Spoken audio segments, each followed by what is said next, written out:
Olá, querido. Este é o 4º episódio do nosso seriado, Não Entregue Suas Riquezas. E ontem eu estava dizendo para você que, diante da pressão, muitas pessoas estão entregando aquilo que é o seu melhor tempo, suas melhores chances, sua família, aquilo que há de mais precioso na sua vida. Portanto, diante do seu inimigo, diante da pressão exercida, seja lá por quem for ou por qualquer coisa que seja, você precisa preservar seus tesouros. Gaste mais tempo com seus filhos, gaste mais tempo com sua esposa, dedique-se aos seus tesouros e não os entregue só porque tem uma pressão exercida sobre você. As pressões passam e quando você for procurar os seus tesouros, eles foram entregues naquele momento de crise. Você perdeu a atenção devida e nem se lembra que negociou os seus maiores valores, aqueles que estavam tão pertinho de você. Esse foi, então, o primeiro grande erro de Ezequias, negociar as riquezas de Deus e suas riquezas pessoais. Agora, o segundo erro cometido está no mesmo livro do segundo livro dos Reis, no capítulo 19, diz que Ezequias rasgou as suas vestes diante do seu inimigo perante o povo. Ou seja, Ezequias, ele se expõe drasticamente diante do povo e diante do rei Senaqueribe.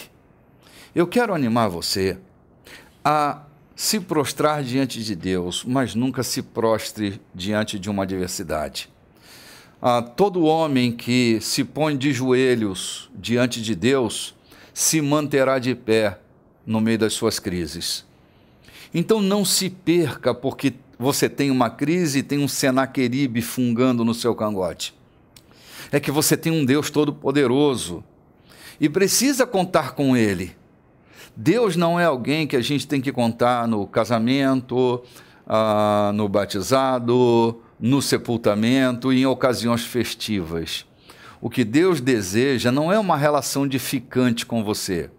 O que Deus deseja é ser seu companheiro, é ter uma relação de amizade, de intimidade, de cumplicidade na sua vida. Quando você estiver passando por sua maior e mais terrível crise, lembre-se, Deus deseja entrar nessa demanda com você. Quando você atrai Deus para a sua demanda, construindo o seu altar aí no meio da sua guerra, a presença de Deus pode mudar completamente o rumo da sua vida. Portanto, não se prostre, não rasgue suas vestes, não mostre sua vergonha para os seus inimigos. Há um texto bíblico, na verdade é uma instrução apostólica. Esse texto diz assim: humilhai-vos diante das potentes mãos de Deus, para que em tempo oportuno Ele vos exalte.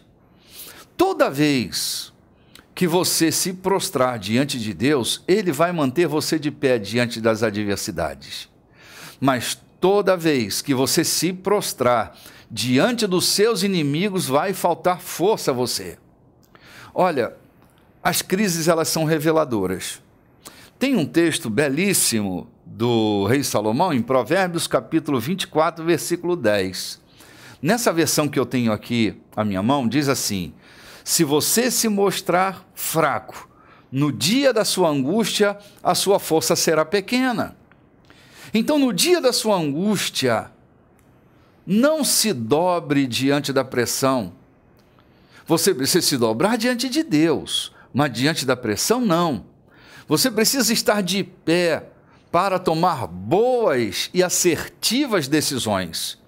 Portanto, desenvolver a sua espiritualidade no meio da sua crise pode ser uma chance sem igual.